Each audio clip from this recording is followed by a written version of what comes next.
All right, guys, welcome back. It has been a blink. The Smallie Chaser channel, Smallie Chaser River Bassin series. Hope everybody is doing well. I know everyone's been staying busy since our last event. I know in my area we've had 2 BFLs and a Toyota Series event on the Potomac River. So it's been incredibly busy in this part of the world. But we're going to talk a lot about tonight is our Maury River event that was held on June 1st. Go through the leaderboard for that event, and we're going to talk about our sponsor spotlight tonight. Hopefully we'll have some guys jump on here tonight, from the series, and maybe a couple sponsors will dip in here tonight. Obviously, our series is powered by a Power Queen battery. We cannot thank those guys enough. There's another Power Queen battery sitting right there. We've got another three more Power Queen batteries sitting right over there. One of those is obviously going out to Mr. Troy Wines. That is Troy Bassin around. We have a roll down in our series. And so how that works in our series for our Power Queen sponsor this year is we want to get a Power Queen in the hands of as many chasers as we can. And when we have multiple winners, like we've had this season with Mr. Thomas Godby, it then rolls down to the next person who has not received a Power Queen battery for this season. And at the Maury River event, Thomas won the event. Troy Wines came in second, and Tyler Fiorda came in third. So the Power Queen battery for that event rolled down to Mr. Wines. And that's how we do it. Hope we'll continue to do that. Hopefully, we've got a New River event coming up June 22nd. So we will be giving away another Power Queen battery for that.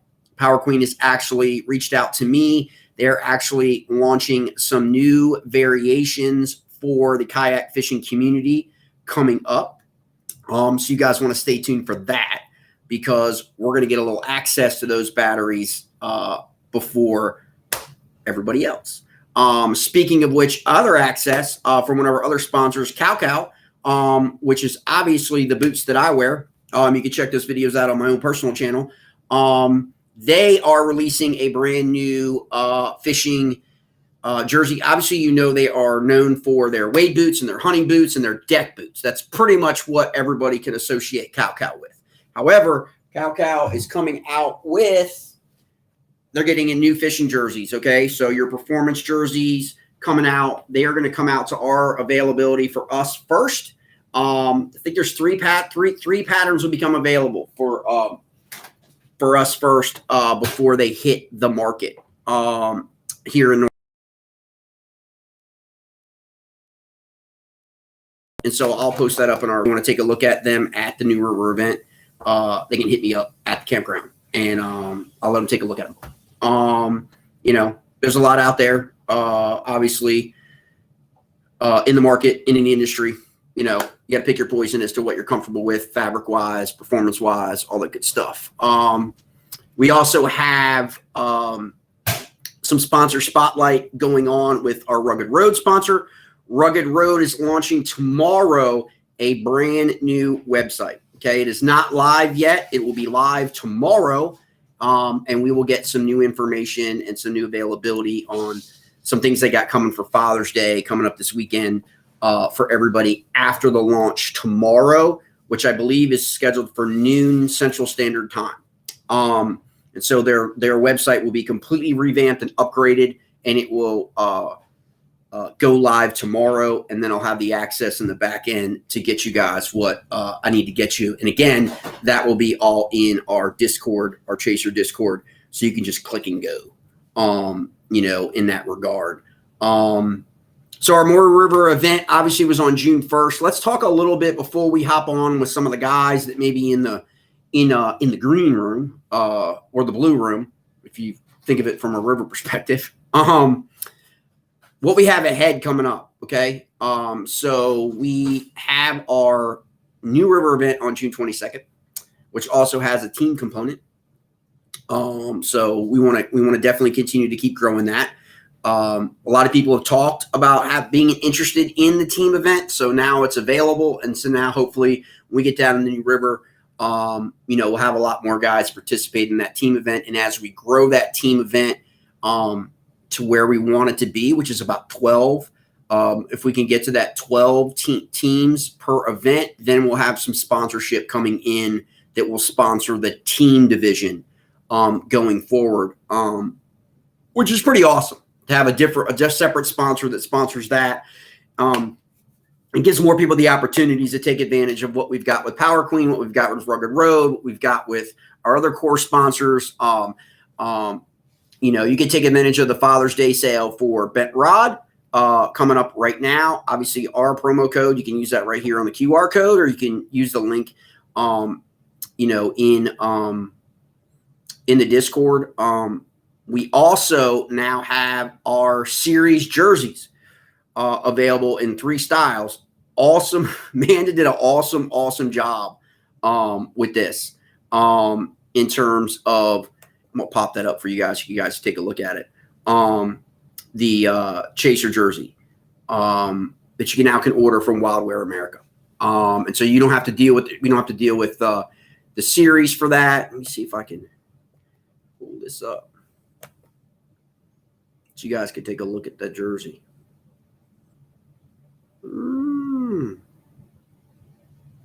All right, maybe I won't be able to pull it up.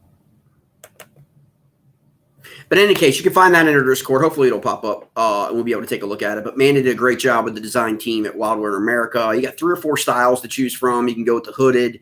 You can go with the collar. You can go with the short sleeve, in all that. So you can certainly, kind of customize that to your flavor in terms of what you want to do for the rest of the season. I think I've gone with both the crew neck, long sleeve, and then also a hoodie. Some guys don't like hoodies. That's why that's why they're awesome, and they're working with us to get variety of product available with our design, with all of our sponsors. And you guys can put your name on the front and on the back, and you'll be good to go, and they will take care of you. So hopefully that will suffice for the Wildwear jerseys. Again, if you have any questions for that, you can hit me up and ask me up. So Maury River, obviously on June 1st was our last event, and our Angle of the Year points kind of stop after that for the month of June. We have the June monthly rolling. We have the June monthly rolling right now. And remember, guys, in the monthly, okay, this is the first month we've split the divisions. Okay, so there's been a little bit of confusion. That's on my end. I apologize for that if I didn't communicate effectively in terms of the guys not getting the word out that we went from a single monthly with 2 divisions to now 2 separated divisions, the Roanoke division and the Central division. These divisions are divided up by river systems of like population density based on the electro surveys and prior fishing events in the region over the last 5 years that we have access to. Okay. So you want to make sure that you're fishing right. There's a few people that have reached out. Mr. Beverly, John Beverly, if you're watching this, if this happens to come by your feed, make sure you reach out and contact me, because your fish submitted, I've tried to reach out to you a few times, but your fish submitted in the wrong division. Okay. And so therefore I don't want to have to DQ those fish without giving you the opportunity to slide them into the right division from your CPR live well on Tourney X. But I will do that. So again, just make sure that you're following that. Make sure, I know there was some confusion in that, because when you hit the drop-down menu, that June monthly is the first one that comes up. That seems to be where the problem was on your phones. There's actually 2. Okay, so just remember, make sure you look at which river you're fishing on and which river you're submitting. I think the other 2 folks have made the correction, so we're good there.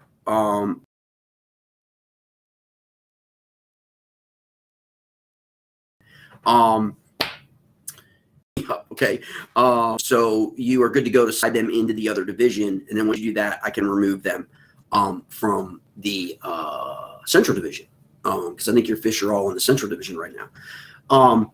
And then also New River, June 22nd, Upper Potomac, July 20th and 21st. That is Chaser Fest to come and chase that weekend at Harper's Ferry on the Upper Potomac. And then in between there, locally here within our region, if you followed on our private group, you'll know that there's a USA Bassin event on July 14th. on the Upper Potomac. And there's also our friends at River Runners, because a few of those guys from River Runners actually fish in our series as well, from up here in Maryland. They have a Potomac River event on August 3rd that we want to get in on and support them. Dave's a really great guy. Dave runs the Maryland Bass Nation format for the state of Maryland, and also now I believe for the state of Delaware. So he's got his hands full in Maryland and Delaware running Bass Nation. And for those of you who are unfamiliar, for us, because most of us, I think 75, 80% of the people who fish in our series are in Virginia. So if you want to participate in the Virginia State Championship for Bass Nation, every state kind of has a different parameter set right now because they're kind of in flux till 2025. In 2025, there'll be no club affiliations at all for Bass Nation. So you as an individual can fish any event in these particular states on Fishing Chaos or Tourney X. And if each state can designate, how many people, from each event will qualify for their state championship. And then from the state championship, the state will determine whether it's 10% of the anglers from that actual event get to go to Texas in 2025. I don't think Bassmaster has released where the Bassmaster Kayak Open Championship, aka the Kayak Bassmaster Classic, is going to be fished at yet. If they have, somebody shoot me that, because I haven't seen that. Definitely haven't seen that yet. It'd be good to know. So if guys want to go to Texas, but in Virginia, if you finish in the top 10,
there we go. Lost you for a second.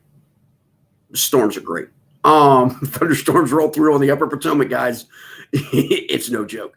All right, so we're gonna talk Maury River event. Let's get a couple of guys. I think Troy's in there. We also got we're gonna do a sponsor spotlight tonight. I went through a couple of the sponsors, and they got Father's Day stuff coming up. Obviously, again, Power Queen, Rugged Road. I know Andrew is moving this week. Hopefully I'll see Andrew tomorrow morning. Andrew from Tactical Fishing Company. Before he heads out, he's moving to South Carolina. So he's taking the family and moving on down south. A little jealous, a little bit, but it's okay. I'll try not to wear that too much on my sleeve. Love South Carolina. And so see him tomorrow. So I can help out Mr. Wines and pick up some rods, and bring him some rods down at New River. So we're going to take care of that. And then, let's see if we can pop in. I just put up our promo code for Daniel from, Bent Rod Fishing. So I'm going to bring him in here. Hopefully this storm is not going to interrupt too bad.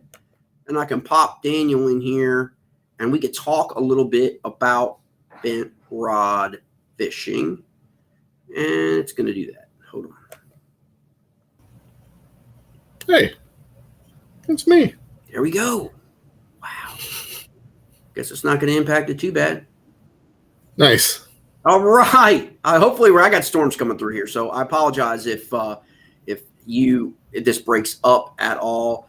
But no worries. Man, I tell you what, I can't tell you how I'm excited to have you on this, because we laugh about it with a couple of the guys, and I wasn't the only one trying to get over to talk to you at some of the recent expos, and you were completely slammed. So it was kind of like we were like, okay, he's working. You know what I mean? We looked at it like that's kind of his spot, and you kind of just don't want to roll up on someone when they're in a specific spot. And so we'll come back later. And so we came back around again, 20 people just hovering around. And I said hover, and it was kind of funny because Adam White was with me, and Adam White was like, yeah, he sells the hover rig. I was like, okay, everybody's hovering. So take a moment, introduce yourself, introduce your brand. I know most of the guys are getting more familiar with your baits, whether they be your crankbaits, which are awesome, or now this hover rig that's kind of just taken the region. And I'm going to tell you, I've had people call me from as far away as Alabama about this particular bait presentation. So obviously people are figuring this out now. My assumption, you can talk to everybody about it, is I think with the rise of forward-facing sonar, the rise of live scope, and all the new baits that are going to come out at ICAST this summer that are smaller, more focused towards forward-facing sonar, I just think this hover rig of yours fits that absolutely perfect. The timing couldn't be any better. I mean, for you as a bait maker, so just talk a little about yourself, talk a little about your company, and actually talk about your the locations where people can go and pick up these baits. I think I've shared a few, but also in the Shenandoah series that a lot of guys in Shenandoah fish that are important, because we got a lot of guys who fish the Shenandoah all the time in our series. So take it away. Go ahead. Yeah. So I started Bent Rod 2020. Worst time to start a business, but there I was. Found myself unemployed with the lockdowns, and didn't want to just sit around watching YouTube like most of the other people that were texting me, going, "What are you going to do?" I'm like, "I'm starting a business. I'm bored. I want to do something." It started off as just a drop shipping. Honestly, I hope people not go, "I don't want to do Bent Rod now," but this is just honesty. When I started this off, it was supposed to be like buying lures cheap on Alibaba and selling them on Amazon. It was hands off. We weren't painting, we weren't making. We were just buying lures that we thought were cool for cheap and selling them for still a good price, but not, trying to cheap price. And it took about a month for us to realize that Amazon picks you apart with their packing fees. And I mean, we were looking at the math going, we're going to make, a decent amount of money with very little work. And then after a month or two, we were like, oh, that's the trick. That's what they get you. We were selling lures for like $8 a piece and making $1.20 on them after Amazon took all their stuff out. So I was like, my brother and I started Bent Rod. I reached out to him. I was like, this ain't going to work. Like, we can't do this, even as a side hustle. Like, it's not even worth the little bit of effort we're putting into it. And then I just went on YouTube and saw some Baker Builds was airbrushing. Right. That's a phenomenal channel. Yeah, he's so good. Zach, I think is his name, Zach Baker, really, really good painter. And I just sat there with my jaw on my lap going, you can do that with an airbrush and a loofah? Like, what? Are you kidding me? And I couldn't believe it. And by the end of the day, I'd watched about 200 different painting videos. And I called my brother. I was like, I just ordered an airbrush and a compressor on Amazon and some like super cheap blanks just to see if this is even something I can do. Right. And it just kind of grew from there, honestly. Now the hover rig, this is also controversial. I'm a big Ben Milliken fan. I like him. Okay. I like that he doesn't care. I like that he speaks his mind and he doesn't care if people don't like it or not. Amen to that. America. Yeah, I do the same thing. Like, look, I have 3 friends because I speak my mind. Yeah. So I really like him and I really respect what he does. And he just sold out on the hover rig. And I was like, man, it kind of seems like drop shotting in the presentation, except instead of being on the bottom, like, for me, I got like Frederick, 60, 70 feet deep. Like, I don't want to drop shot that. That's crazy. Drop shotting 60 or 70 feet, to me, that seems crazy. But I was like, man, this seems like a similar presentation, but you don't have the line and the weight hanging underneath of it, but you still have that, the horizontal presentation, and you can just kind of hold it in place for a while. I like that kind of fishing. So I started doing it. And then I realized the downsides of it. Like, it's a killer technique. Obviously I'm sold out on it now. Right. Well, I'm gonna be sold on it because I can't buy a bite at Lake Frederick. Listen, I'm just saying. I mean, the only thing I get bid on at Lake Frederick is the cookies and cream rig. Right. That's it. There's one hard place to fish. There's one hard bait last year that I painted. It was a blueback herring pattern on a Duo Realis lure blank. And I believe it or not, I went in there and in about 2 hours caught like 8 bass. I was like, hey, but Lake Frederick is back. I don't know. I was wrong. I just had a really good day. Nice. It is not back. But nice. I'm going there again tomorrow. I mean, it's so close. So when I need to test a bunch of lures and stuff and get out on the kayak and just stretch my legs and remember why I'm doing this, a lot of times Lake Frederick is just the easiest place for me to go. So, but anywho, the rig in there it's effective, and not in the way that I thought it would be, and probably because I don't have live scope. I don't even have a boat. I have a kayak. And I know you can put live scope on a kayak. I've seen some guys with I'm going fishing on the water tomorrow morning with a buddy of mine, and buddy, his Hobie, I mean, good Lord. I've seen him with 2 and 3. Yeah. And I'm like, this is an evolution that's taking place. And that's why when I talk to people about it, I'm like, it kind of like, it's like, whether you like live scope or you don't, it's kind of irrelevant. You know what I mean? It's like, okay, but if someone's going to utilize it, if someone's decided to utilize that technology, I was used to be always of the mindset that we used our graph and our sonar to locate fish, right? Now we're actually using it a little bit more advanced, right? Yeah. And so, which is an evolution in that whole technology, right? So while I've always said live scope has never caught a single fish in the existence of its technology, we as anglers catch the fish. Yeah. Now it seems to me like every 5 or 6 years or so, the industry, something happens in the industry that creates opportunities like the hover rig, right? That like creates an evolution in the bait making side to kind of catch with where the industry is going. And for me, fishing it, because I don't use live scope really, skinny water, river bassin, live scope will be on a boat for the tidal Potomac and places like that. But usually if I'm fishing like Monocacy or Shenandoah or all that, it's not live scope oriented. But kind of like the unique thing about the hover rig is you actually can fish that in shallow water. In and through grass, which is critical if you're river bassin, right? Yes. Oh, and so that's like kind of like, I don't know if people, when you say hover rig, like people aren't thinking, when you say hover rig, people are thinking you're fishing out in 8 feet, 10 feet, 12 feet of water or more, depending on where you live. More, actually, yeah. I mean, in reality, a lot of us now with this product are finding like, well, not to give any juice away. Sorry, Troy. Sorry, Troy, if I'm giving juice away. I don't know how he caught that hover rig. He's been sending me pictures. Yeah, he's catching him on the hover rig. I don't know how. He's out of his truck right now in the blue room, but I'll ask him, like, because that's because I only have 2.7 feet of water in the upper Potomac, and I'm not, I can find a deeper thing, but I'm like, okay, I can look at these baits and be like, these are the perfect natural color. I mean, you hit it out of the park on colors, right? Like natural forage colors, and also, the brighter colors. So, you know what I mean? That allow, people for that clearer water, for that to pop off for the smallmouth. But it's like, I'm not going to have any deep water today. So let's see if we can like work this bait into the arsenal a different way. And maybe it was initially intended and it works.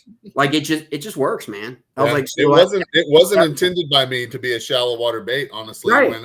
When I was fishing them, on Lake Frederick. Or Lake Holiday. My brother lives on Lake Holiday, so I would go out there and fish with him, and those are both very deep water lakes. So that's where we were first doing it. But the problem that I kept finding is threading that thin wire jig hook onto a soft plastic, first of all, and that's it's not attached to anything. Your baits come off like pretty easy. Right. And when you're doing it the old school way and you're sticking the insert weights under the hook instead of having the lead poured around the hook shake like my jigs are now, you're losing lead. I mean, I was going through 5-6 pounds of lead every time I went fishing, because every time you get hit or catch a fish, you had to completely put a new bait on. You had to replace your lead. And I was just laying in bed one night, could not sleep at all. Like, I have bouts of insomnia every now and then, and I was every entrepreneur does. You know what I'm saying? I mean, I'm just saying. You're right about that. Yeah.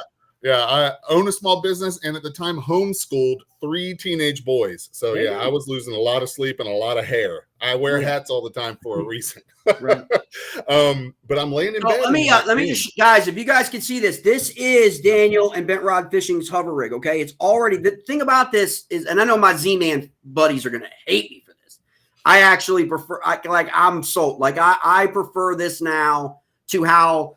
And most of you guys know, if you fish Z-Man, you know that's a great product. Don't get me wrong, but you got to do a lot of the stuff yourself, right? You got to basically sit there, whether you're in the kayak or whatever, after you lose one or whatever, you've got to redo. These things are pre-rigged up. Like that's, to me, I'm like, that was the most intriguing part, for when you're thinking about it, how you can just easily go, right? If something is to happen.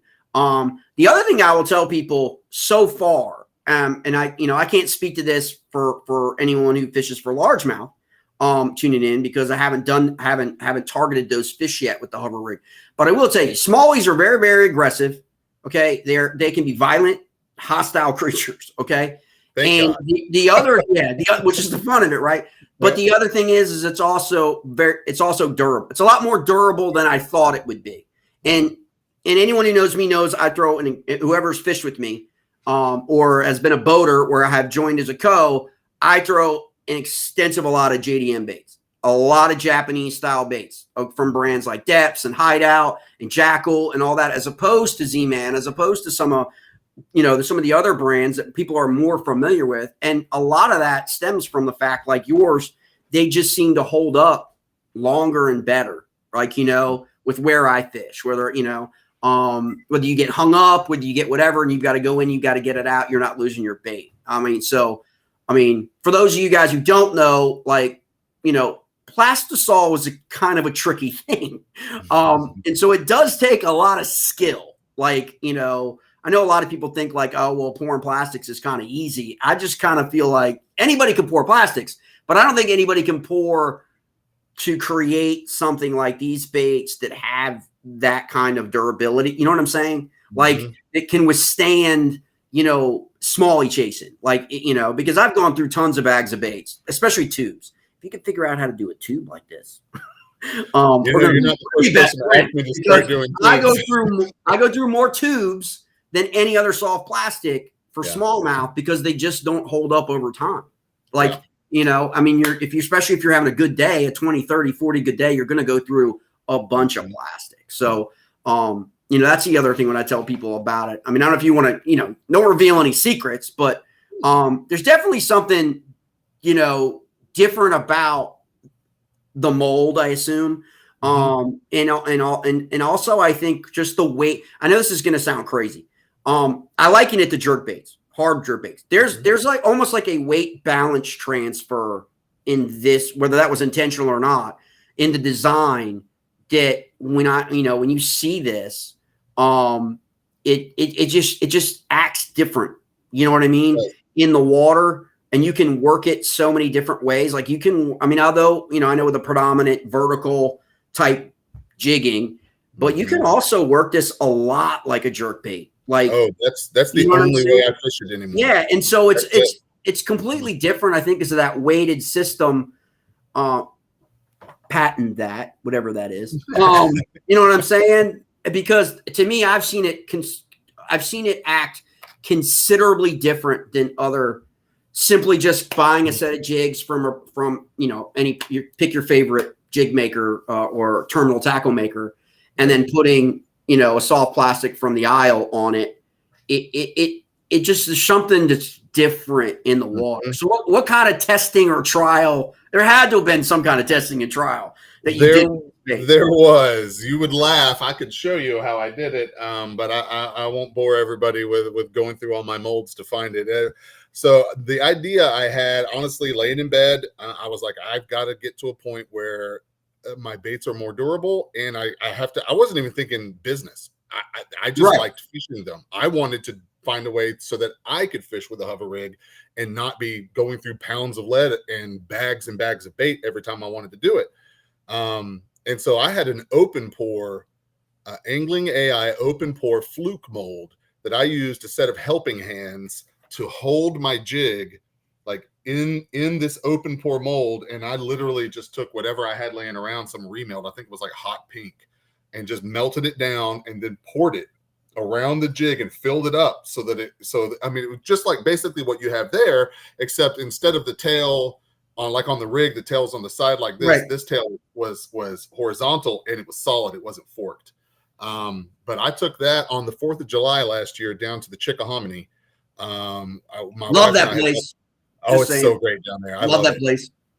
We had bought a camper and we were like, we gotta test this thing out. Let's stretch our legs. Let's go. So we went down for the 4th of July, and that's where I took it out there just off a dock. We didn't even take our kayaks. I mean, it was a last second trip and we just went.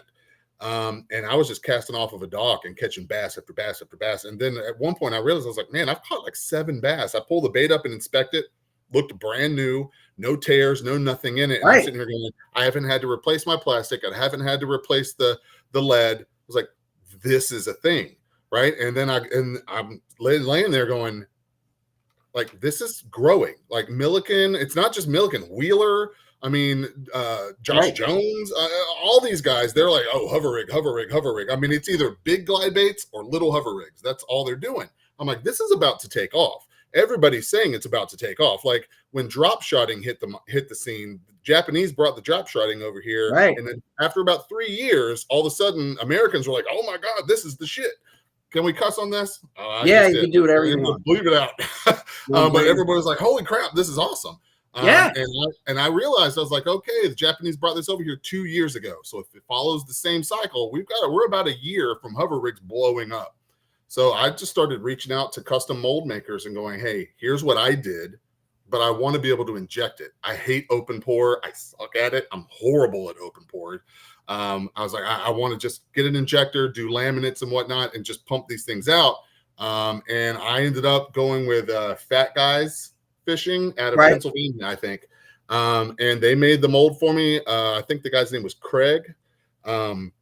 And we went back and forth on the phone a couple of times. And he told me, he was like, so the jig, I mailed them my jigs. And he said, oh, your jigs, we're going to have to put magnets in your mold so that when you put the jig in, it holds it up and it doesn't fall down to the bait. And I was like, that makes sense. That's genius. Can you do that? He was like, oh yeah, that's, we do it all the time. So anyway, yeah, I mean, to say testing, I mean, I'd be lying if I told you there was a lot of back and forth. I just knew that I loved to fish flukes, and that the action on a fluke was something that I love. And I loved hover rigs. So I was like, hey. Yeah, I kind of figured, good, right? for me, I always figured like watching this play out, a little backstory for me, I always felt like the Japanese anglers, especially like on the Elite Series or even in the MLF that I would see, I kind of felt like, and I'm not a big conspiracy theorist, but I always kind of felt like they didn't get really as much camera time as like other anglers, like when they came on tour and stuff. And I was like, when I would go to events, when the elites would come to the Potomac or come within the area or MLF, whatever, that would always be the guys that I would gravitate to kind of see like, okay, what do they have tied on? Like what and talking, like, what are they throwing? Right. That's how I got introduced to depths. Like I didn't get introduced to depths at like a Dick's, you know what I'm saying? Or Bass Pro. I got introduced to depths at the dock. You know, from Japanese, I'm not gonna throw the angler under the bus because I don't want to get him in trouble. But it's kind of like, you know what I mean? I had no idea depths. What is this depth stuff? What is this D style stuff? Like I've never even heard of this stuff. Like, and then you know, and then you learn some different techniques. They obviously, whether it's Tucker or Maury, whatever it is, they use like different techniques. Some of them obviously are really, really effective certain times of the year, and they finish high. And then other times of the year, if that's their go-to, they may not finish, so you don't hear about them. So I kind of adopted that, you know, I never called it a hover rig. Like I just kind of adopted the same kind of technique, but in the fall. Like or in winter, right? We were preconditioned to think like it's kind of how you have to fish for suspended bass. And I'm not a big lake guy. I'm more of a river guy. And my rivers aren't the Tennessee River, so they're not deep rivers, right? There's some deep areas. But the lakes and the reservoirs in Maryland and Virginia, whether you're talking Hunting Run or you're talking Liberty or Pretty Boy in Maryland, they're deep. And so that's what you would have to throw like in the fall and in the winter. But I never really was conditioned to think I could throw that rig in the spring, let alone the summer, right? It would have any effectiveness at all, because we've kind of all been sold when a fluke, when the fluke bite is supposed to be, when the jerk bait bite is supposed to be. Right. And to me, I kind of feel like this is kind of like a happier medium of maybe I'm not going to throw a hard bait jerk bait, but I'm going to default to this finessey kind of style jerk bait with the same kind of action, to get a bite. And it's like you say, like it's just taking off, because I think people are beginning to target fish that they've never targeted before. Like, you know what I mean? Like, in different times of the year. Not sure if Trey, when he won on Lake Fork, I think he was throwing for Bass Elites. I think he was throwing something similar to the hover technique, right? Like there's different kind of adaptations that are kind of coming out or something. Yeah, from different brands and stuff. But it's definitely rig. I've thought about doing a Demiki as well. I'm about to release a whole bunch of baits. I mean, it's going to be boring to people who are familiar with my stuff, because it's literally all the colors of the rig, just unrigged. That's what I'm going to call them. Right. Unrigged plastics. Because I realized, and Jenny at Jake's Bait and Tackle messaged me one day, and she said, "Hey, I don't know if you know this, but we have people come in all the time and mention, and they buy a pack of the rig or something, and they'll go, 'Man, I wish he sold this color, but not already rigged up, just a fluke.'" And she said, people go out and, a turtle bites the tail off, or they catch a catfish and it destroys the bait, but the hook and the jig are still good. And that's one of the things I promote about it, is once the rig wears out or breaks down, as long as you still have that hook and jig and the hook's not dulled or something, just thread it onto a crawl. I thread it onto little shrimp. Right. Or you could definitely put a paddle tail swim bait on that thing. You know what I mean? I looked at it the other day. I was thinking about this. I was talking with someone I was on, and I was thinking, in my head while I was talking with this angler in the Toyota series, on the Tidal Potomac. And, I wasn't telling him what I was thinking, but I was thinking in my head, I was like, I could take a drop zone weight, just like the Demiki, in a sense, right off your jig head, right? And you can rig, I think you could get away with rigging this in a way that it behaves like you could get it down a lot, deeper and let it sit. Then again, another option that probably this bait wasn't intended for, but you could certainly get down in some areas where you probably, you know, haven't fished before, or you know, or just to keep it in an area.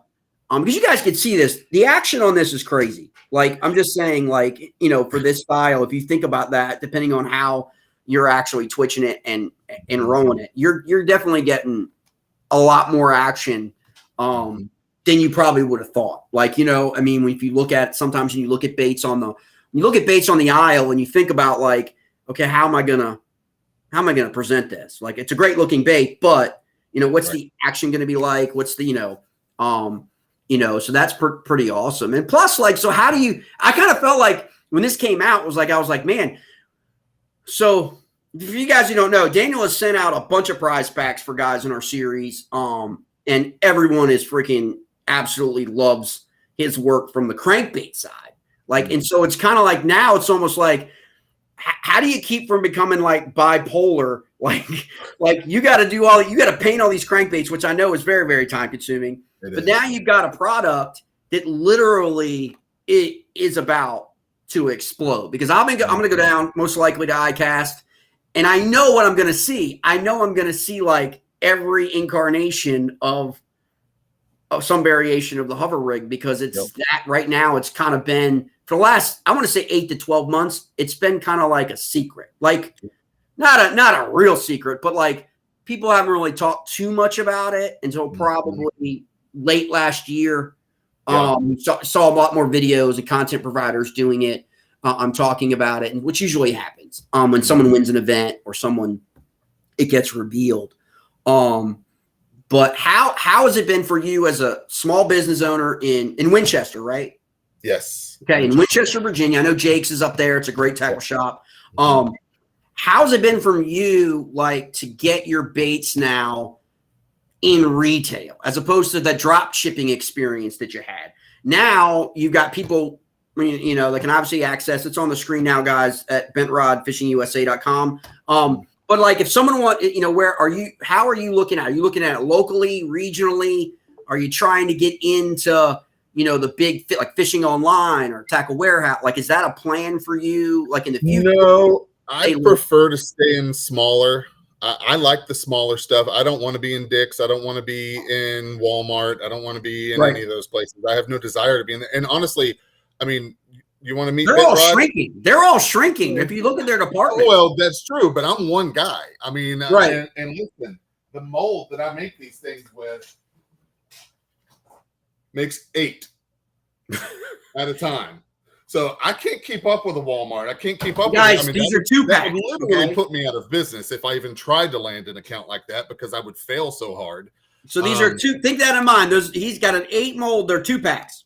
Yep. Okay. So if you want to look, think about that from a production standpoint. Yeah. You know, I see this to people all the time. It's like, you know, the costs, right? Like, you know, people will say like, oh, that bait is this much, or that swim bait is this much. And I know a couple swim bait guys. Ben, when we were talking about Milliken, I didn't know anything about swim baits until Ben Milliken. Yeah. Like, I didn't. Like, hard swim baits. Like, I didn't. Yeah. Like, you know, everyone else, like on YouTube during COVID, like, oh my God. Like, you know, that I never thrown a swim bait before 2019. Like that. It was a $20 swim bait or a $30, you know, like that. My fish aren't going to bite that. You know what I mean? So I totally get it. Like, you know, I mean, in terms of that, when your eyes get open about something. And then people are always like, you know, the cost of a swim bait and like, you know, like being so expensive. And then the cost of something, you know, for, you know, retail for a 2-pack hover rig versus, say, you know, a 6 or 8-pack bag of soft plastics. When people like do that processing, sometimes I think like we get hung up on price a lot and not like functionality, and not like, you know, like I said before, the number of ways you can fish this presentation. You know, so I can understand, like, you know, I certainly would love to have like a 6-pack, 5-pack, or 4-pack or 5-pack of you know, backup, you know, you know, of those when you have confidence in something, you know what I mean? So I can see that. I can see people talking to Jakes about, hey, you know, and I always say, listen to your customer. Like, you know what I mean? Like, it's like your customer's going to tell you what they want. Like, you know what I mean? Like, it's like, you know, and they may love that, but then they may love the soft plastic, but may want to present it completely different, right? Like, not, you know, They may want to nose hook it, for example, right? Yeah. And run it like that, which would be an awesome way to do that with It's these funny soft that you say that. There's a couple of guys that are that I'm working with and starting to help kind of promote the unrigged right. fluke. I guess I can't call it a fluke. That is, believe it or not, trademarked. I just thought that was just we don't a know. general term. None of us it is know. trademark. I always wait to see. I always don't know until someone does a YouTube video that said, "Up, I got a letter in the mail today from Zenith. Yeah. I got a letter in the mail today from this company or that company." It's like, what? Like, I think it's BDS. Is it BDS or SGB? I can't remember the one. He's another great YouTuber who does obviously scratch bait making. And so it's like, and I'm like, I don't like, I was like, someone actually like trademark that. Like, I can see, like I said before, about patent protecting the design of whatever, because you have to protect yourself as a small business, and you got to make that decision. You know, like the chatterbait and that whole thing is just always like, everybody, again, it's like, probably is this the most the next well-patented bait on the market right there. Right. You're like, is this our next, is the hover rig niche the next fishing niche that we see get pushed with patent protection, like we have the chatterbait, right? Or we had previous baits, because it's always an evolution. Obviously, if things take off and people start selling and people start, it's crazy. Because, you know, I mean, I've had people ask me, like I said earlier, ask me about bent rod that are in the industry. Okay. That like these people work for other companies. You know what I mean? So it's like people think like, oh, well, no one's paying attention to custom bait makers. That's not true. No, it's not. These people pay a lot of attention to innovation and stuff, whether either, like I say, either to poach ideas or actually like be supportive, you know, in that regard. But so let me ask you this question. Sure. Now that you have basically, you know, product lines, because you also do some bigger size crank, or I would call them glide baits, right? Like swim baits, yeah. Mm-hmm. So you got that, you've got the crank baits that you airbrush, that you paint, that are phenomenal, and now you've got this hover rig. Mm-hmm. So of the three, which is your go-to? If someone said, "Okay, Daniel, you can only bring one bait with you," that I make. that you make. You can only bring one of your baits with you. Which one do you bring? It's cookies and cream rig. That's what I thought. All day. Because you can see it. Here's why. Even if the fish aren't biting, and trust me, I fish Lake Frederick all the time. They're not biting often for me. But I love fishing a bait that I use in the shallows that I can see. No matter how far I bomb it out, I can see it. And then I can manipulate it. And it makes the fishing fun. And not that fishing isn't fun, but let's be real. And you know, it's a tried saying, but you know, they don't call it fishing for, you know, when you go out and you don't catch anything, they don't call it catching, you know what I mean? But for fishing and not catching anything to be fun, that's a game changer for me. I'm not the best angler in the world by any stretch of the imagination. Hey, my 18-year-old son outfishes me every time we go out. Now, I taught him everything he knows. I'll take that. I'm going to defend that to my grave. He's that good because of me.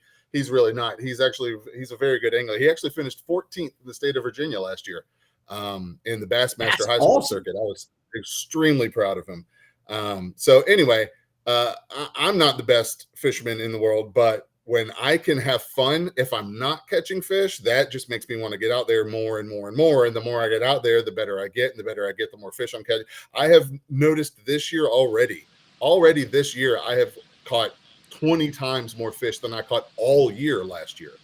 I'm not saying it's because of the rig. I'm not trying to pump up the rig. I'm saying it's because I'm having so much fun when I'm not catching. Right. And so it just keeps me fishing, because a lot of times I go to Lake Frederick, and if 2 hours goes by and I haven't caught a fish or two, I'm putting my kayak back on the truck and go, oh, they're not biting today. I don't do that anymore.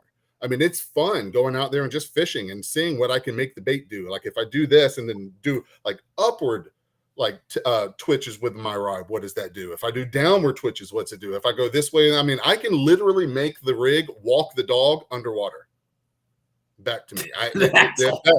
I can. It took some practice, and but you can't do it without it being a bait that you can see. So like cookies and cream and vanilla bean is a new color I just came out with. Those you would be able to see in shallow water from 60 feet away, and it's just fun. and plus they just get bit, especially on the river, especially the Shenandoah. I mean, that's become my number one favorite thing to fish is the Shenandoah, and it's because of the rig. A hover rig in 3 feet of water, most people wouldn't think to do. I don't fish it like the hover. I didn't. That was not my intent. Like when I was. Yeah.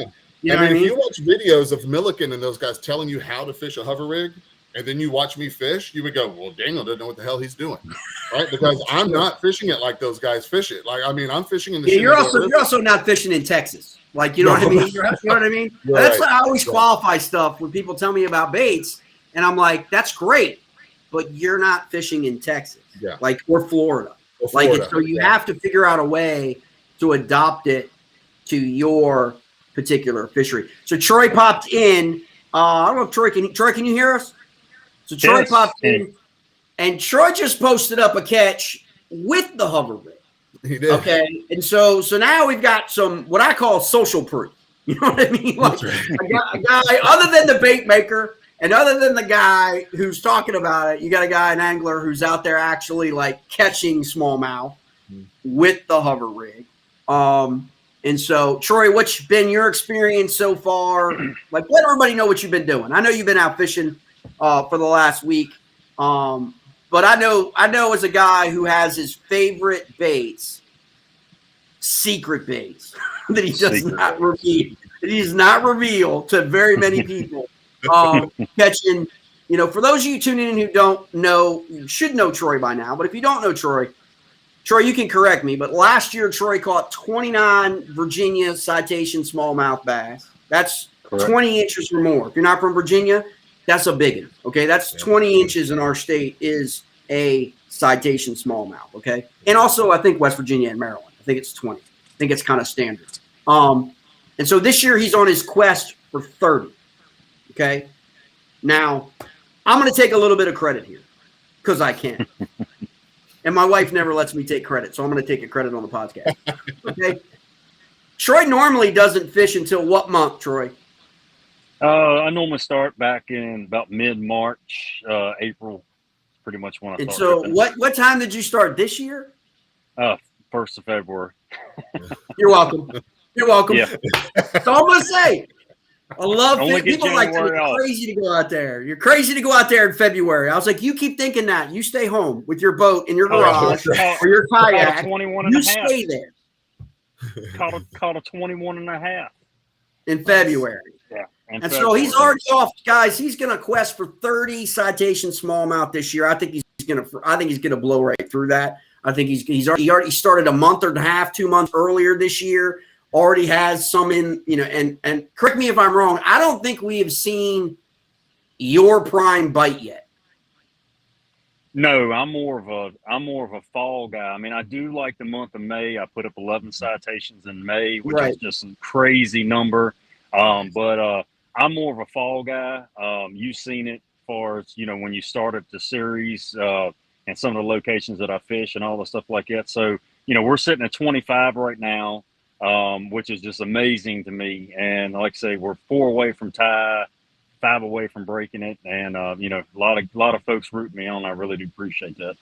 That's awesome. Yeah. I mean, it's phenomenal. Talk a little bit about this. Was this your first trip out using the hover rig? Yes. I got it in the mail. I had a little thing called my anniversary that I had to celebrate on Monday so I could be able to fish the rest of the week. And so I got it in the mail too. Well, it came in Monday. I checked the mail Tuesday and checked it all over. And I took it out today. And I kind of, my buddy Matt Shepard down in Danville's kind of got me into throwing a fluke. And I watched him fish it because we decided to go out one day and fish together. And he was trying to, teach me some stuff. But anyway, I just kind of fished it today like I would throw just a regular fluke. What I saw was I was fishing some spots that it was probably 4 to 6 feet deep. I just kind of ripped it out there and I saw, them busting bait. And of course, dragonflies are out. I think the hatch has happened on it. And so I was kind of like what he was saying. I was kind of whipping it a little bit and bringing it back. And then, I started off with a couple small fish and they were choking it. And I'm like, oh my goodness. But one thing I liked about the hook, it was choking it up on the top of their mouth. So I was able to, just apply some pressure and get it. And then boom, out of sudden, we ended up catching that one that was, right at 19 inches long just a few minutes ago. And that thing was a chunk, and I knew it was a big one. So, like I say, so how I'm fishing it, I'm just kind of like, jerking it around like a little bit of a jerk bait. I am letting it drop, and you gave me a tip, I believe, not to let it drop all the way to the bottom. I believe that's what you said. So I'm just kind of letting it fall, retrieving it fast, retrieving it slow. I've been getting hits, missed a few on it as well. So it's very early stages of me of trying it and trying something new. So do you think Well, do you think that like this presentation? Because I'm just trying to like figure this out in my head, like because I know how you like to fish. I mean, I think most people know that you're more of a power guy, and like so if that top water bite's not working for you. Okay, you figure it out early on, maybe in a tournament, maybe you're just out fishing and you figure, man, this topwater bite is not working. Do you think like this would be a bait that kind of would be a go-to? Absolutely, especially with schooling fish. Especially on the James River, there's a lot of schooling fish. There's a lot of moving bait right now. We had a couple nights of cool, with it cool down and everything. But like I say, out here this evening, I'm getting ready to go try to hit this night bite here in a few minutes. I still have it rigged up, ready to roll. If I see them blowing up, this is the perfect bait, I think, that I can sit there and throw and mimic, the actual shad in the water.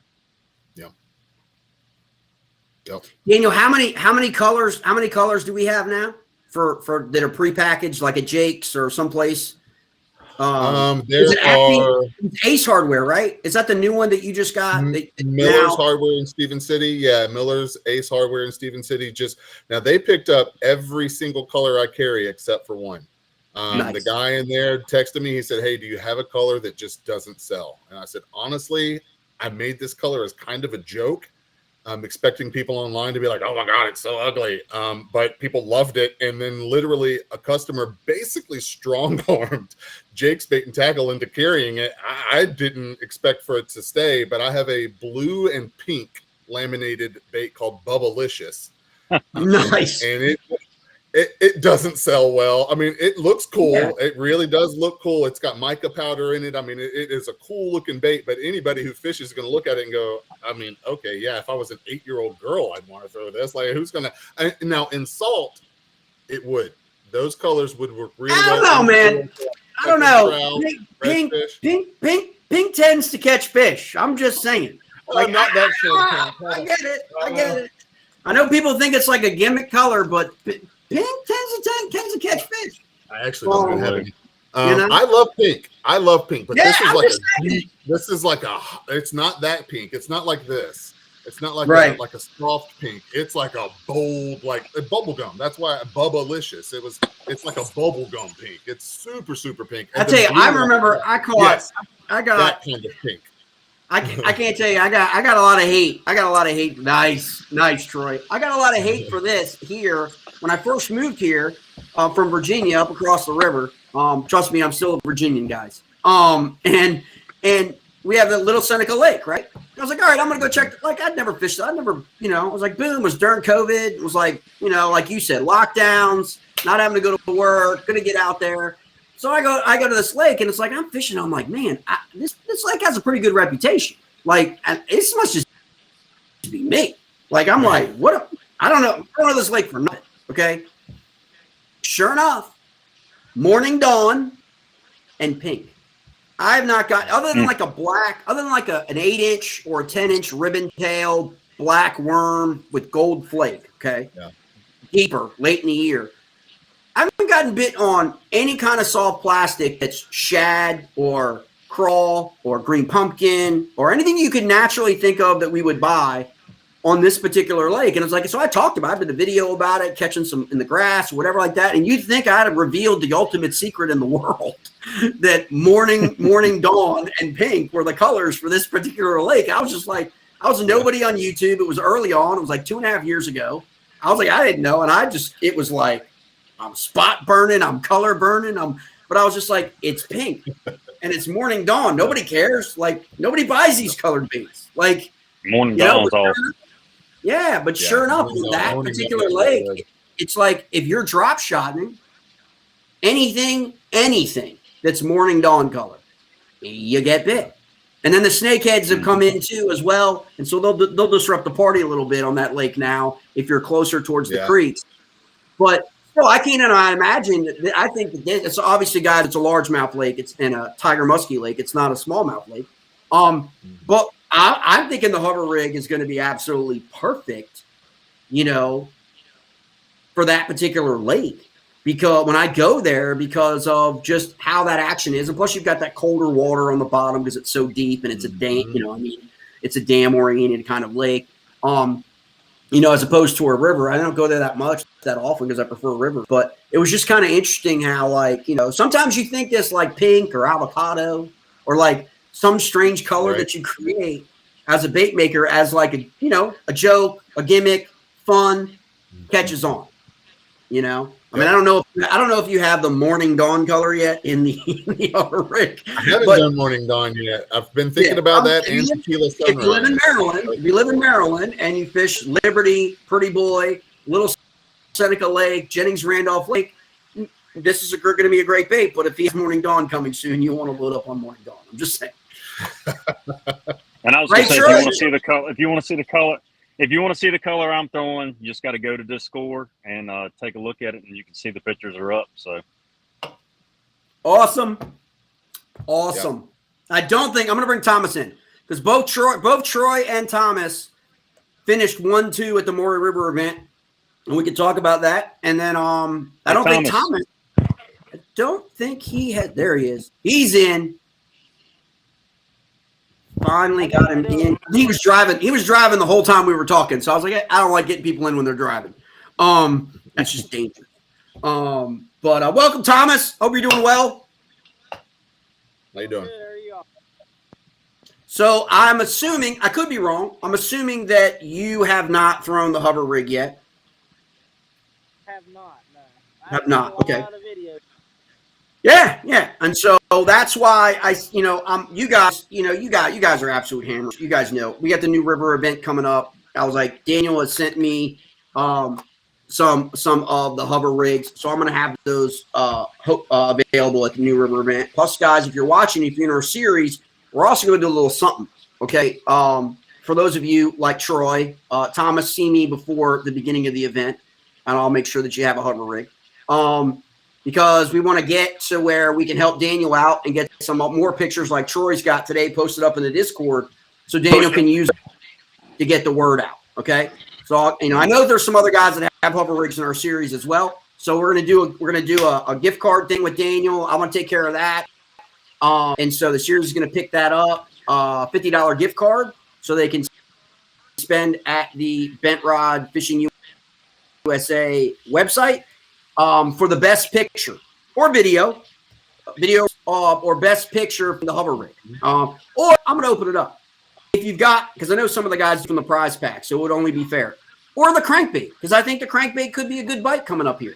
So if you've thrown a bent rod fishing crankbait, swim bait or glide bait that you got in a prize pack, or you bought at Jake's Bait and Tackle, or you got at the expo down in Richmond when we were down there, or the hover rig, snap a picture, send it to me, post it up on the page, tag Daniel, Bent Rod Fishing, and then we'll decide in our group private community like the best release or the best picture, or Daniel can decide. And we'll make sure that you get. Don't put that on me. We'll make sure you get a $50 gift card, and you can load up. Thomas, talk to us a little bit about. Daniel, you can hang around if you want to hang around. Totally up to you. I know you got kids at home and you're busy, but you're welcome to stay if you want to stay. Okay. Thomas, talk about Maury River. June 1st. What'd you see down there? What was that like? It was a lot tougher than the first time I fished. Right? Yeah. Now, water bite died around 7 o'clock and went all to finesse. Was that because of river level, or was that because of maybe water clarity, or what do you attribute that? Because we fished the James River, I guess, in April, and you fished the Maury during the James River event, and then we were back on the Maury June 1st. So what do you think changed? I mean, I think the carp were spawning. It had all the water all muddy and nasty looking. So I'm pretty sure that's probably better. right? But yeah, it was a tough bite all day. I kept catching them, but it was a lot tougher than the Because last. when we were down there in April, it seemed like it was a mid-afternoon bite, right? You got on Yeah, like a just went. lunchtime to like 3 o'clock bite. Well, it wasn't an early morning bite. You know what I mean? But this time that bite never came, right? I mean, I shouldn't say it never came. I mean, I think you finished with like 88. I think you finished with like 88 some inches. You still caught a lot of fish.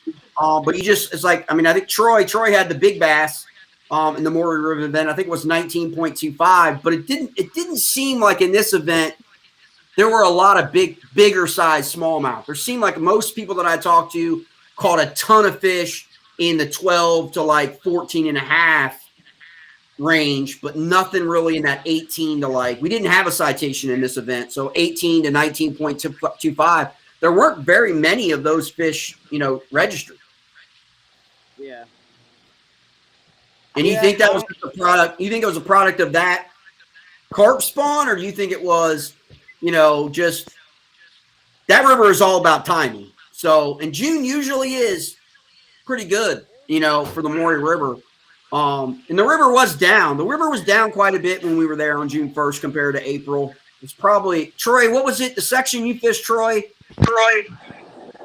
It was 1 point. It was 1.7. Yeah. It was tough. I did that 12 and a half mile float, and man, it was brutal. I flipped my kayak one time because I got hung on a rock, and then I was retrieving poles and dragging a lot. I mean, I was surprised I even made it as far as I did at the time. But I didn't have a hard time with bites. I just had a hard with fish. I had a hard time, finding anything. I stayed in that 15-inch mark. I mean, I probably caught 20, 15-inch smallmouth. Right. But it was just, that first in the morning time, I had no topwater bite at all. To both myself and Crawford launched pretty much together, and there was no topwater bite. I didn't even catch my first fish until an hour, and I got a 16 and an 18, and then it was nothing but, short fish. And then as I got on down closer to the area of where I was trying to go to, I started finding the 15-inch ones. And I think the river being so low as well, I did not have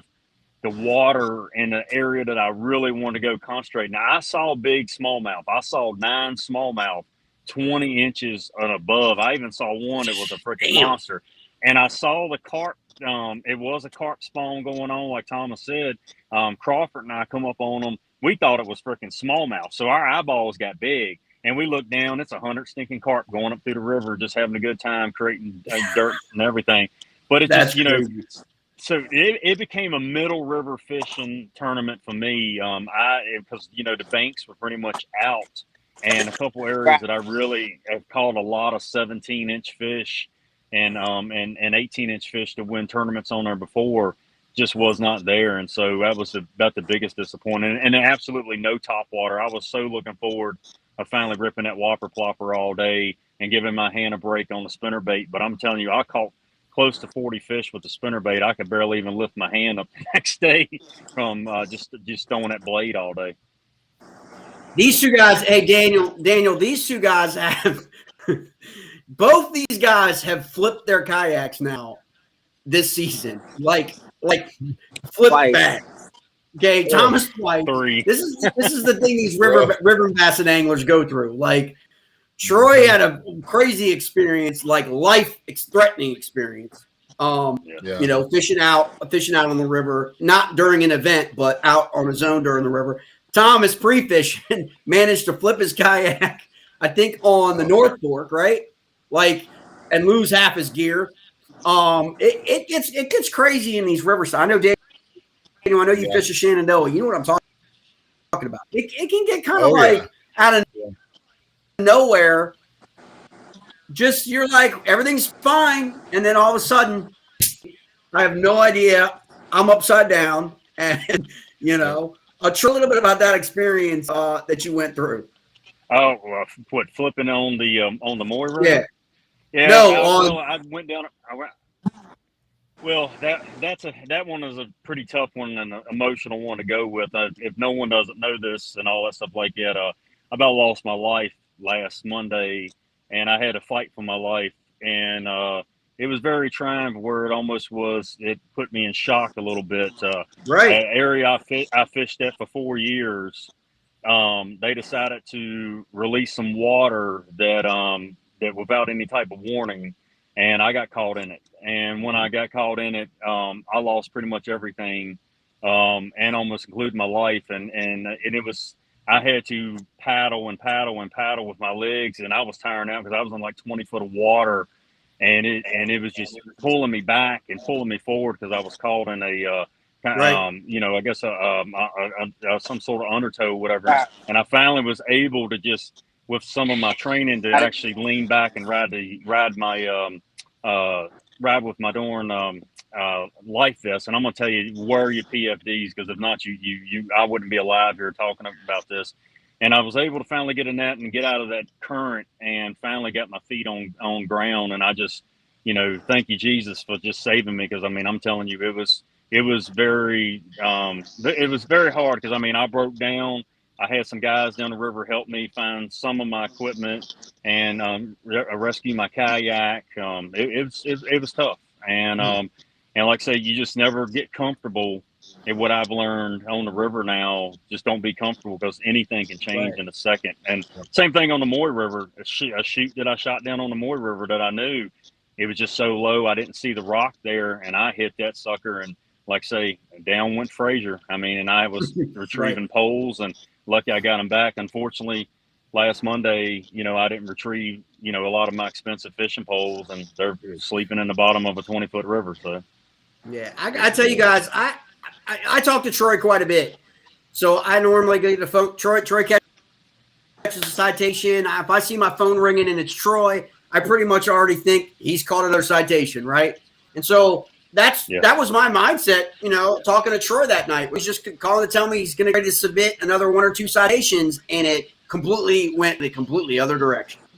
Like, you don't want to be on the other end. Your family doesn't want to be on the other end of that phone call when someone's in shock, and when something like that goes down, you know, with any angle. You know, and I know sometimes I get this. I don't know if you guys have experienced this, Daniel, if you've experienced it when you're out.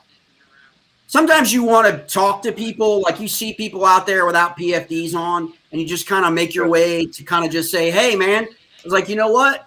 Might be a good idea to get a PFD. You know what I mean? Might be a good idea. Like, you know, I know a lot of people don't want to, like, we get in this, like, post-COVID, stay 6 feet apart from one another and not talk to one another. And I'm like, you can save somebody's life.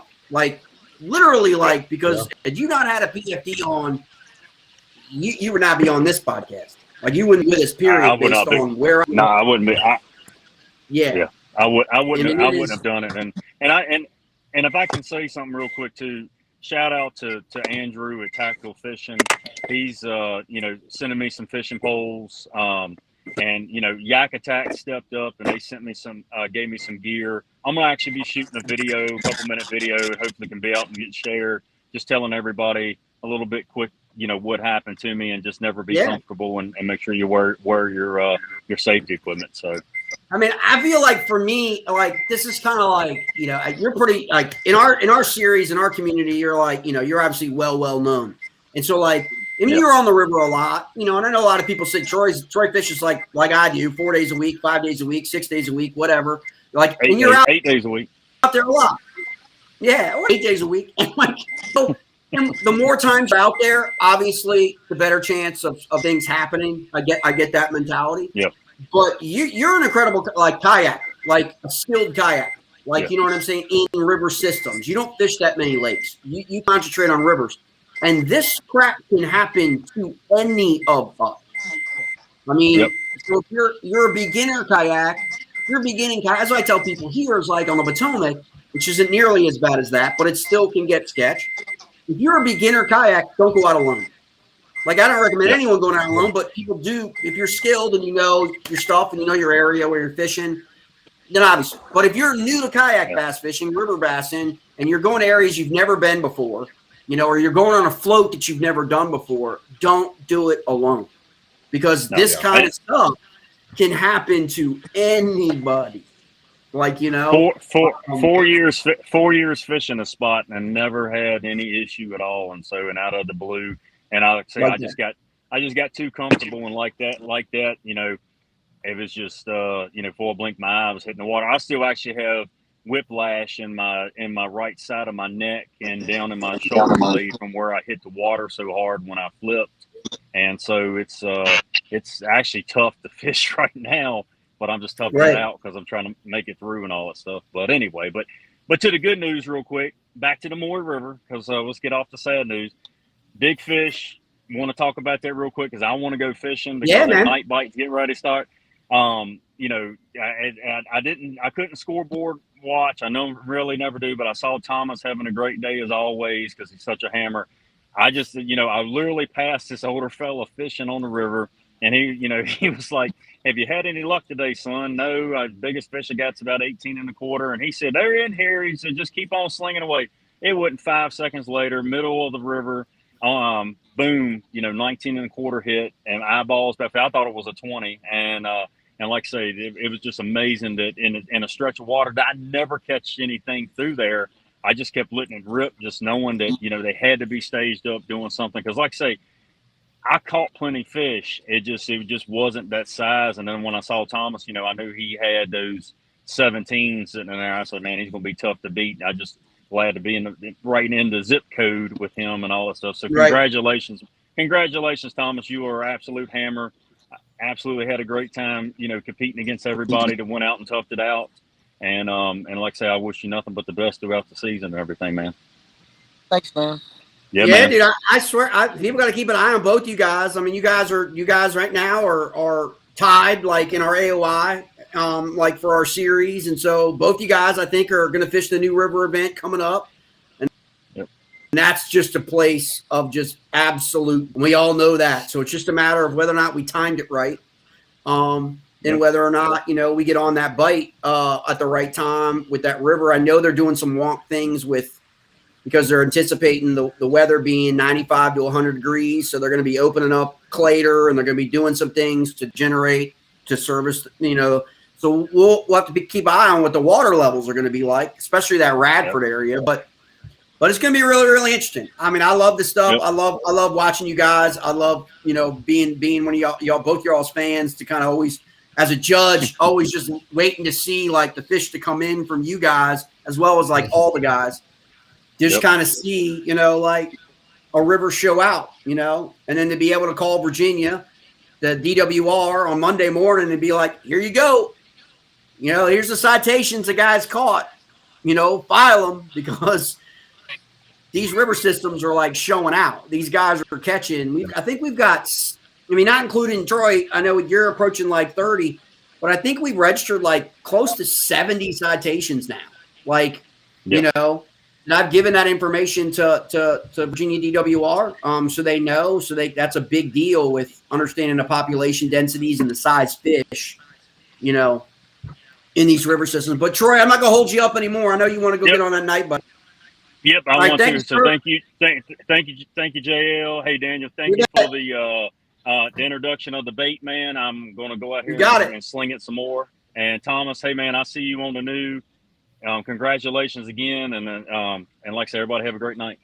Troy, hold on 1 second. Troy, if you're still there, I'm going to pick up your rod. I'm going to pick your rods up tomorrow from Andrew up here in Maryland. I will bring them to you at the New River, along with your Power Queen battery and your hooked fishing jersey. Okay, bud? That sounds great. All right, everybody keep on bassing around. Right, that's what I'm getting ready to go do. Talk to you later. Have a good one. All right, man. You too. Thank you. That guy's always fishing. I mean, Thomas, all right, let's talk about Maury for you. And just basically, like, you know, obviously you won the event with 88 plus inches. Second time. This is the second event you've won. Basically, did you fish the same section? Did you, like, you know, or did you change things up a little bit for this event? The section I fished is not very big. There's only 2 deep holes in it. It is the same section that I fished before. I didn't pre-fish or anything. Right. Yeah. In terms of catching on June 1st, like in terms of baits and stuff like that, because obviously Daniel's here, and I know you haven't been interviewed. I'm going to get you one of these rigs. In terms of baits, like, was there a difference in like what they were biting on June 1st than what they were biting back when we were there during the James River event? Or it was basically, you know, you had what you had, you basically went with the same baits? No, it was a different bite. Like when I looked at I was fishing probably 1 to 2 foot of water, and I seen the whole bottom of the river just crawling with crawfish. Right. So I just pretty much matched the hatch. That's how I caught the fish. And that was, I don't remember, like when we did the James River, I don't remember anybody talking about in our podcast about crawl in April, like either in the James River or in the Maury at that point. So the crawl break had to have happened in May, like, you know, sometime. There was antennas sticking out of them rocks everywhere. That's absolutely yeah. I don't know, man. You got to get some of these hover rigs and maybe put some cross-off plastics on there. I don't know. I mean, I'm just saying. I'm actually about to release hover crawls. There you go. See? There we go. I'm releasing it at Jake's on the 29th. I think it's the 29th. They're having an event where they're having all of the local vendors, I think, at Jake's are going to be there. If you're around, you should make it out. June 29th. I will have hover crawls at Jake's Bait and Tackle. And then after that, they'll be on my website. Yeah, that's not an event weekend for us. So that's good. You know what I mean? Yeah. So Thomas, what are you thinking about? We got what? 2 weeks? 2 weeks, New River. What are you thinking? Like, what are you just thinking? Like, what do you think the New River is going to be like? 89.5 won a tournament this past weekend. And then Thomas Cox won our tournament back in March with 92.5. So yeah, I'm thinking that the fish. I think it'll be a lower number this year on this tournament. You think just because of the water flow, or do you think just all because the grass and algae and everything starting to bloom? Yeah. Mm-hmm. Yeah, that's what I was thinking. It's post spawn for them. It's way post spawn now for them. They actually spawn. Yeah. They spawn way early. And then, which is kind of crazy. I mean, you know this more. You're from West Virginia. It's kind of crazy to me. Like people talk about the spawn temperatures for spawn, and a lot of these rivers that have dams, I feel like the smallmouth have naturally become conditioned to just cold water because that's what it's generating. It's pulling up cold water and then releasing it. Because like they spawned on the new. I mean, weeks and weeks before the James and the Potomac and the Shenandoah. Like, it's like, and yet the water temperatures were like under 60 degrees and like they didn't have any problem. Like in April, they didn't have any problem spawning. Well, you got to think too is where the water is coming through the dams at. So the water that the dams are a lot warmer than a regular body of water because it's a lot shallower and the water's coming through there and heating up a lot quicker. And then that's just going all the way down to West Virginia, right? That's where you are. Like the Maury, all the way down. The Maury, when I was fishing there, they were already spawning. Right.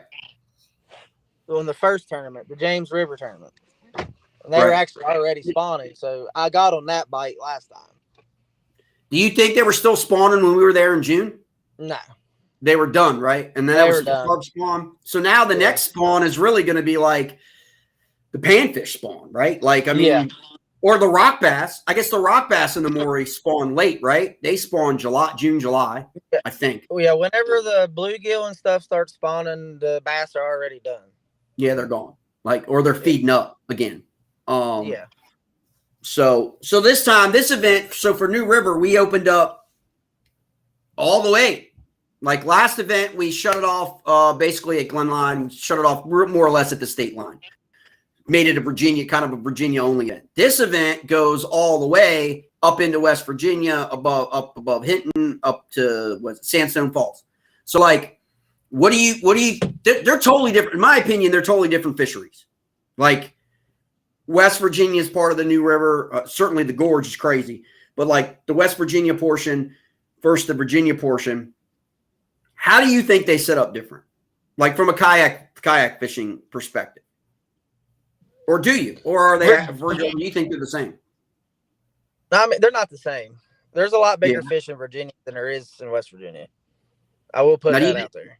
You think is that more of a product of the dam and the water, like the water clarity, the change of the dam, or forage? Do you think that I think it's food, to be honest with you. That's what I think.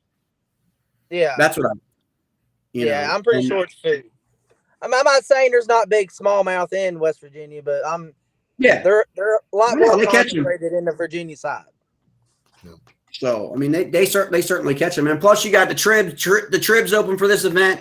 Last time the Greenbrier wasn't open, it's open for this event. You've got the creeks. Was it Wilson? You got the creeks now that are open because there's a lot more creeks over in West Virginia that kind of meander. Or plus you got the creeks near Ripplemead in Virginia. So there's a lot more for this event. It's going to be interesting. I don't think it's going to be a traditional bite. That's why I think so far I think we have half a dozen guys. I think we have a half a dozen guys, Daniel, with the hover rig. So I mean, at least 5, but I think we got a half a dozen of our guys have the hover rig. And I think after this podcast, I think that guys are going to be like, well, I didn't know you could fish this shallow. You know what I mean? And so I think we've kind of brought people around to if it is a tough bite, giving them something that they probably haven't seen, Mm-hmm. For me personally, when I'm there, it's kind of a jig. It's kind of a jig underspin kind of bite for me because I can force feed it. You know what I mean? It's kind of that's the myopic approach. Sometimes we think that that's the only thing that'll work because that's the only thing we're throwing. But that's kind of my mentality. So this time around, I think I got, obviously Daniel's baits and a couple other baits to kind of just, have a new experience with, especially on the new. That's just a phenomenal place to fish. Thomas, you're going to enter the team event, right? So your uncle and you are going to be in a team event. You guys won if I'm right, you guys won the first team event, right? Shenandoah, yeah. Yeah. Nice. So this could be your opportunity to win a second time on the New River. So I think that's going to be awesome. Awesome. You got anything else? You want to make a shout out to anybody, Thomas? You're all good? You all straight? I appreciate you sending me the Power Queen videos for our mainline sponsor. They loved it. And I think they've already shared it on their pages. So that's awesome. I do want to talk about my life-threatening thing on. Oh, okay. Go for it. Go for it. 2 weeks ago, I was fishing the New River, and a storm come through. We had 80-mile-an-hour winds for 10 minutes. And I was on the river when it happened. Jesus. Good Lord. Which way what is that coming? You were Virginia or West Virginia? West Virginia. I was in Indian Creek. So that just came over the mountain, through the gap. Yeah, it came over the gap real fast, and it picked me up out of my kayak and just threw me. Good and Lord. I lost 5 poles. Jesus. Oh, Jesus. I still haven't found them yet. Oh, back to lakes and ponds for me, I guess. Yeah, I'm just saying, we don't want we're River Bassin series. We don't want to. Yeah. Oh, I prefer fishing rivers, but I'm telling you, man, this is the stuff. I've been fortunate enough to, from a kayak perspective, for me, that stuff happened on the Potomac, and even this is where I can relate. Not nearly as bad, but because you're in a boat, right? And those storms roll in on the Potomac, the tidal Potomac. And I'm gonna tell you what, man, it gets scary. It's you're out the channel and you're you still got 4 or 5 miles. I mean, you think you're in a boat, you think you're safe. I mean, I got this technology, we've got all this, you know what I mean? And at the end of the day, it still scares the crap out of you. Because it just comes out, you just comes up, man. And I tell people the rain is not the rain doesn't bother me as much. It's the wind that scares the crap out of me. Yep. I mean, no matter what, whether you're in a boat or you're in a kayak, it's the wind that always is usually the culprit, because it's either throwing water, right? Working with the current, which makes that, you've been on the Maury River, Thomas, where you look behind you and you feel like there's a tidal wave coming behind you. Right. And you're like, what in the world is going on? And it's just coming downriver. Right. So that's absolutely crazy. My kayak will be in tomorrow, so I'm happy for that. Did you switch brands? Yeah, I went to Hobie. No, oh, you're done. You're out. We kick you out. You're done. You're done. You're done. I don't want. I'm kidding. I'm kidding, Hobie. I just know I've been there, man. I can't, like, when we moved up here, it was like you can't drag a Hobie in the upper, like, it's like you're dog walking a Hobie. That's like going to the gym for like 5 days straight. Like, you know what I mean? Like working out with like a bodybuilder. Like it was just young, like, I'll be okay. Yeah, I mean, you got a little bit different river systems than I got. So like, but I was like, if you start whining about having a dog walk that kayak, I'm just gonna remind you that we warned you. Right, you know, I mean, it's only 10 pounds heavier than my other one. Yeah, I mean, hey, 10 pounds is 10 pounds. Like, I'm just saying, in the course of a day, like if you're pulling that 10 pounds, like and Daniel knows this too in the Shenandoah. I know plenty of people that fish the Shenandoah. I mean, I grew up fishing Berries on up, Castleman's Ferry and all that, growing up in Northern Virginia. But I mean, lower than that, towards Morgan's and all that stuff. Like you can be pulling that kayak for 3 miles. Like, I mean, during the summertime, like it's not unusual for the river to be like 1 foot, and you're just all day long. It bodes for a long day. Is all I'm saying. So, but no, Hobies are great. They're great kayaks, man. And so, you know, just run that Power Queen with your Torpedo trolling motor. You'll be good to go. You won't have to worry about it. You know, that's it. I got a bow mount. The Torpedo's toasted. Were you running the Torpedo during that? Oh, yeah. Yep. Yeah, I flipped it waterlogged. Yep. Well, not a sponsor, but perfect time to buy a Newport. I'm just saying. I'm kidding. I get those calls and I get those emails all the time, and I'm just kind of like, I've never run a Newport. Have a 24-volt battery. Like, you know, if you want to send me one and let me, one of the guys run it for a couple of weeks, so I have someone who can like be genuine and honest about the actual thing. But I've never run one, so I'm not a guy who can like with integrity talk about your motors. You know what I mean? You know, and I know Jeff's no longer with Torpedo, so it's kind of like I don't know what's happening with the kayak motor side of the industry. You know, so it's just kind of interesting because people always send me messages about, hey, I'm looking to get a trolling motor. What should I get? And I'm always like, I don't know, but I can help you with a battery.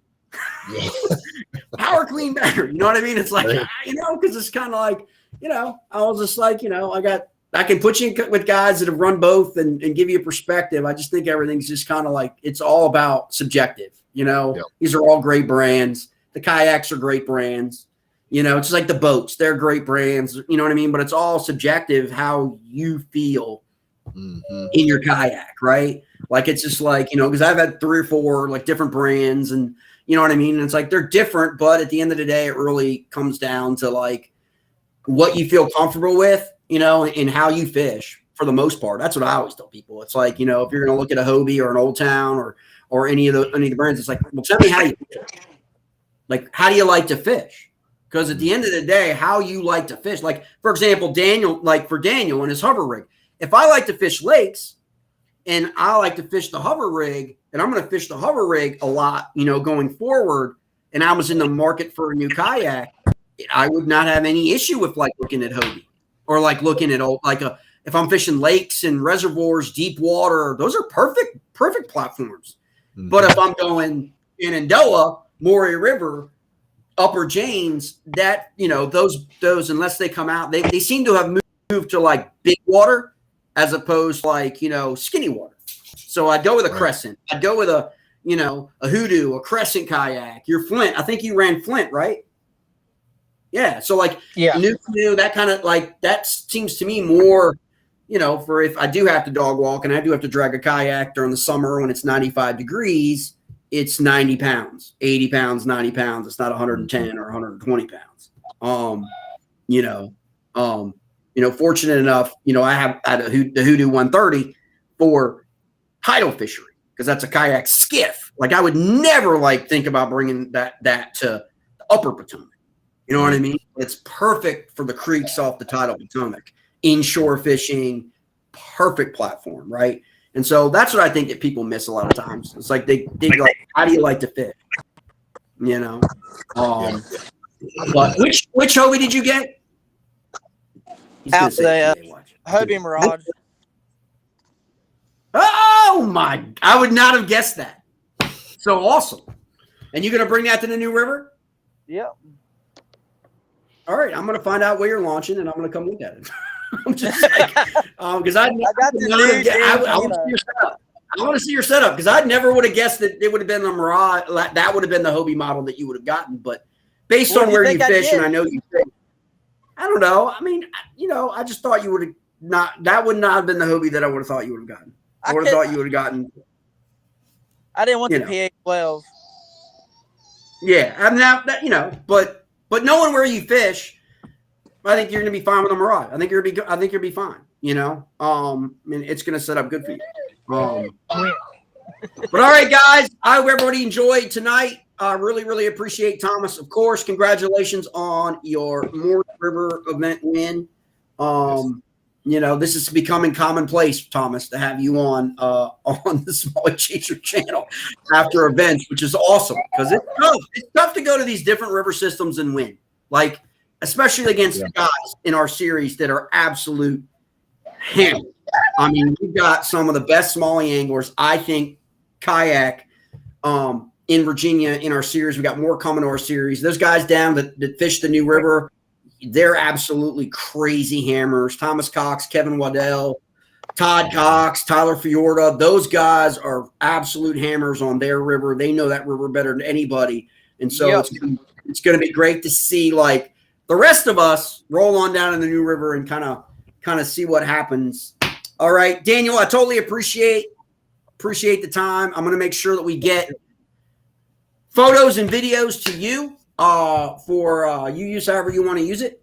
And I'll let you know. I guess I'll let you know who we got, who I'm going to get this $50 gift card to after the New River event, and they can contact you and they can fill up on all your. Hopefully, maybe you'll have the crawl available. I guess because it's June 29th. The next week, maybe they can wait a week or so, and they can get some of the hover crawls because I know that's going to be. I'm going to get some of that. I know that's going to be an awesome base to try out. What's up, Thomas? So that sounds pretty good. Yeah, I know. I mean, I'm definitely gonna try that. I mean, I've been testing them. The action is pretty sweet. I'm waiting. The Shenandoah, I haven't really started fishing crawls on the Shenandoah yet. Maybe I should have, but I'm waiting for that. I'll be down that way this weekend. Yeah, Shenandoah. Yeah, I'll be fishing Shenandoah Saturday evening. Nice. You fishing you fishing North Branch again? Yeah. Why don't you come fish with me on the main stem? Like, seriously, you gonna make me drive an hour and a half?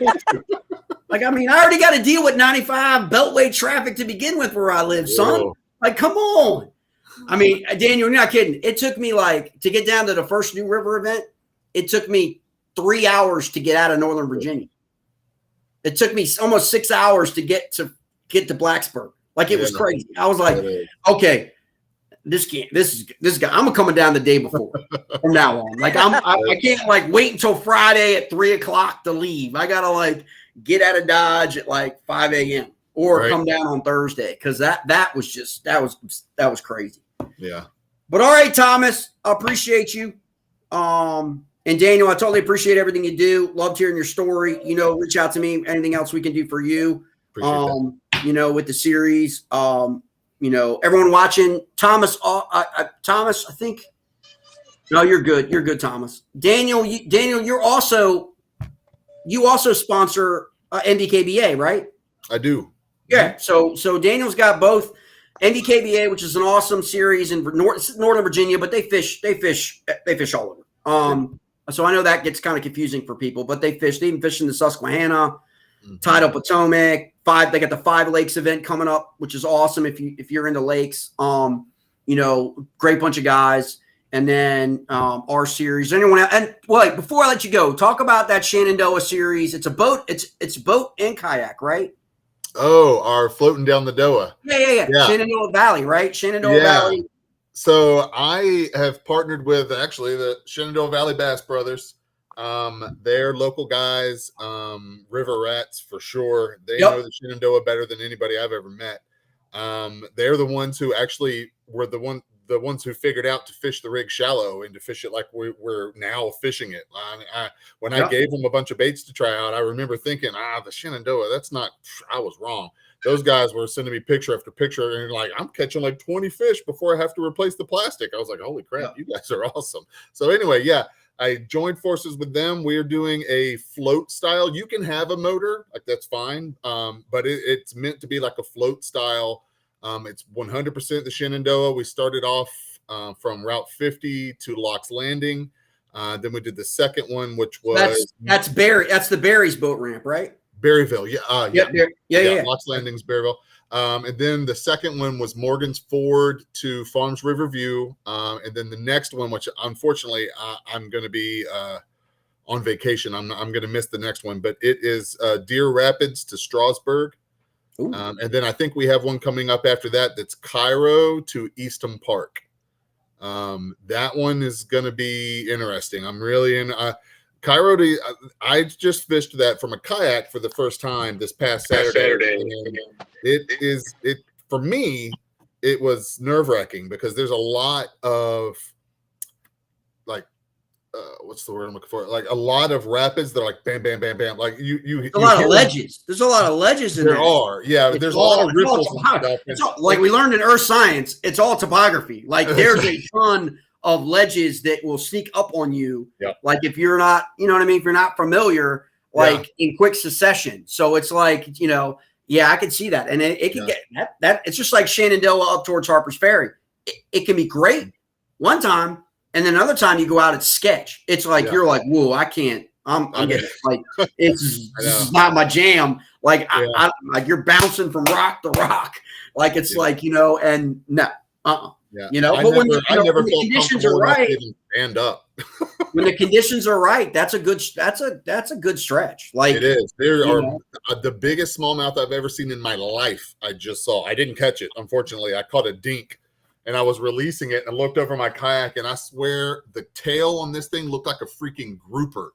And I was just like, oh, this thing goes. It's like the guys. It's like the guys who got them their tails on the catch board. That the tails are like whoop, and you're like, it was insane. My buddy behind me, I heard him a couple minutes later when he got to that spot. Oh my god! I'm like, oh, he saw it, and he caught up to me. Did you see that monster on the rock back? So. The Cairo to Eastham stretch has got monsters in it, but it's tough fishing. So I'm interested to see how that one goes. But yeah, it's been super fun. We've had a pretty good turnout. It's very laid back. Now is that a word of when you were a kid or in high school or something? You're just out there. Is that a catch floating? Is that a catch photo release like Tourney X or Fishing Chaos? Is. Yep, it's on Tourney X. Okay, and it is catch photo release. Yes. Nice. And it's smallmouth or largemouth. We're not, you know, I think we have a minimum of 12. It's got to be a 12-inch to keep. I mean, it's not, it's very laid back. Honestly, just for fun, just to get us something to do. And we've been having a great, just an absolute. I mean, that's what I love about our series. Our series is the same so far anyway. Yeah. No drama, all fun. Like, so far it's been no drama for us. Yeah, too. It's like this is kind of surreal. We're living in a surreal environment here where there's like no drama and everyone is getting along and coming to the campground or coming to the house and all that kind of stuff. It's just like it's great because we probably all had bad experiences, you know. In our life and fishing, fishing tournaments and sometimes to keep it real light and, so that's awesome. We try and encourage, we got guys that are fishing multiple series. I know Thomas fishes Mountain, right? Mountain State Kayak Anglers, right? Yeah. Your uncle in West Virginia. They got a great series up there. We got guys fishing USA Bassin on the Potomac. And then NDKBA, of course, on the Shenandoah and places like that. So it's always great to and Chris Johnston's Tri River, which also has Shenandoah. So it's just great to get people out there to learn about all the different, so you don't, every time you go out, it doesn't have to be like this uber competitive event where everyone's like real stressed out. You can go and have fun, do a river float. And just have fun. Like it was crazy video. I mean, you're catching a dink and you're like, everything's like, just another Smallie. And all of a sudden you're like, yeah. You know what I mean? And it never fails. I always say this to people, and on my river, it never fails. It's like, I haven't caught a citation. I've come very, very close a lot of times on my stretch, which is a stretch that's kind of recovering after the floods. So it's mostly kayak and canoe and some like John boat, but it's always very, very shallow at Seneca Breaks all the way down to Riverview. So it's like, and it's gotten decimated by floods and stuff like that. But it's coming back and it's coming back. And it's like, so I haven't gotten a citation on that stretch of the river. I tend to get them Dam 4 up towards Shepherdstown and above, all the way further up the Potomac River, right? And so, but it never fails when I see that one where I'm in my head, because now as a tournament director, I'm judging fish now. So now I have a better eye of like what a 18 and a 19 and a 20 is, because I'm just always looking at these guys putting in this. Now it never fails. They swim right underneath the kayak. Yeah, right. And you're like, dude, just don't. Like, stay over there where I can't see you, okay? But it just makes me, I feel like it's like the natural order of things. It's like, let's just move this smallmouth over underneath Jay's boat so he sees it, Right. so he'll come back. Because it's like, that's our mentality, right? Is you're going to go back to that area at some point and be like, this is the area where I saw that 22-inch freaking smallmouth with the grouper tail. And I'm coming back, right? Like you want to come back. I feel like it always happens when I'm frustrated or, I've caught a whole bunch of 12s and 14s, 30, 40, you know what I mean? Thomas, I know you've had those days where you just catch like 50 smallmouth in that 14 range or less. And then here comes a 22 or 21 or 20 just moseying on around by itself, looking right at and being like, I'm not going to eat that. And you're like, always happens. But appreciate you guys. I appreciate you sharing your story, Thomas. Daniel, I appreciate you sharing everything about bent rod. I can't wait for the hover crawl to come out as well.